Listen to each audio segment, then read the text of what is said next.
మూలాలతో సంబంధం లేకుండా ఒక మనిషి ఎంత ఎత్తుకు ఎదగగలడో ఆయన ఒక ప్రూఫ్ ఆఫ్ కాన్సెప్ట్ అయి కూర్చున్నాడు. మనందరం మానవ జన్మ యొక్క మహోత్కృష్టతని, మనిషి జీవితం యొక్క మహోన్నతమైనటువంటి ఔన్నత్యాన్ని ఆయన రూపంలో దర్శించగలిగాం. తెలుగువారిగా మనందరికీ ఇది ఒక వరం. ఎన్టీ రామారావు గారు, రామోజీరావు గారు లాంటి వాళ్ళు పద్దపద్దాక పుట్టరు. మన జీవితకాలంలో వాళ్ళు ఉన్నందుకు మనందరం ఎంతో అదృష్టవంతులం. ఆయన్ని ఒక స్ఫూర్తిగా తీసుకుని ఆయనతో మనని పోల్చుకుని ఇంకా పై ఎత్తుకు ఎదగడానికి ఆయన ఎల్లకాలం తెలుగు జాతికి స్ఫూర్తిదాయకంగానే ఉంటారు. నమస్కారం. మూలాలతో సంబంధం లేకుండా ఒక మనిషి ఎంత ఎత్తుకు ఎదగగలడో ఆయన ఒక ప్రూఫ్ ఆఫ్ కాన్సెప్ట్ అయి కూర్చున్నాడు.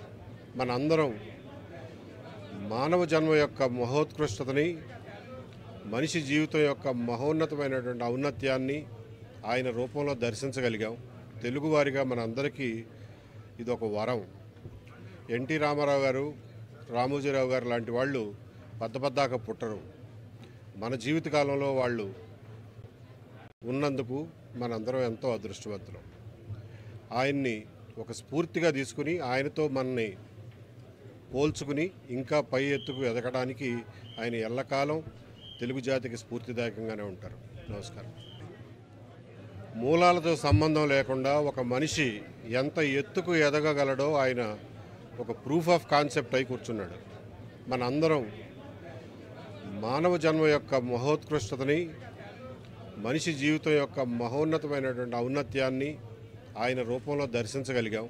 తెలుగువారిగా మనందరికీ ఇది ఒక వరం. ఎన్టీ రామారావు గారు, రామోజీరావు గారు లాంటి వాళ్ళు పద్దపద్దాక పుట్టరు. మన జీవితకాలంలో వాళ్ళు ఉన్నందుకు మనందరం ఎంతో అదృష్టవంతులం.